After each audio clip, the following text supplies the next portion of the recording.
ትንቢተ ኢሳይያስ ምዕራፍ 17 ስለ ደማስቆ የተነገረ ሸክም። እነሆ ደማስቆ ከተማ ከመሆን ተቈርጣለች፣ ባድማና የፍርስራሽ ክምር ትሆናለች። ከተሞችዋ ለዘላለም የተፈቱ ይሆናሉ፣ ለመንጋ መሰማሪያ ይሆናሉ።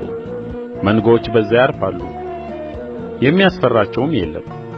ምሽግም ከኤፍሬም መንግሥትም ከደማስቆ ተወገደች። የሶርያም ቅሬታ እንደ እስራኤል ልጆች ክብር ይሆናል ይላል የሠራዊት ጌታ እግዚአብሔር። በዚያም ቀን እንዲህ ይሆናል፣ የያዕቆብ ክብር ይደክማል፣ የሥጋውም ውፍረት ይከሳል። አጫጅ የቆመውን እህል በእጁ ሰብስቦ ዛላውን እንደሚያጭድ ይሆናል።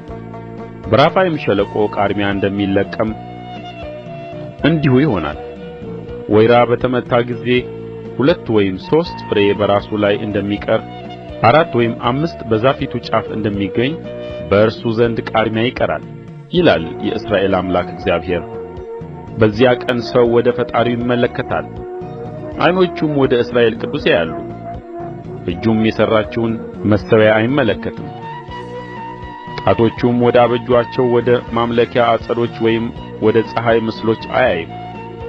በዚያም ቀን በእስራኤል ልጆች ፊት የአሞራውያንና የኤዊያውያን ከተሞች እንደ ተፈቱ እንዲሁ ከተሞችህ ይፈታሉ፣ ባድማም ይሆናሉ።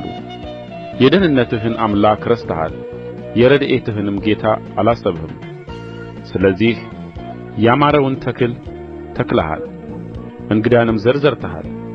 በተከልህበትም ቀን ታበቅለዋለህ፣ በነጋውም ዘርህን እንዲያብብ ታደርገዋለህ።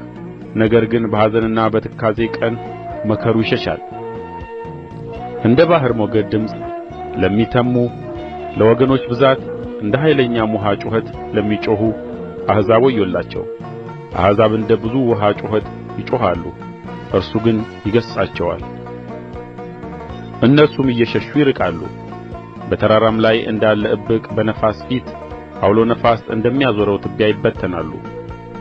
በመሸ ጊዜ እነሆ ድንጋጤ አለ፣ ከማለዳም በፊት አይገኙም። የዘረፉን ሰዎች ዕድል ፈንታ የበዘበዙንም ዕጣ ይህ ነው።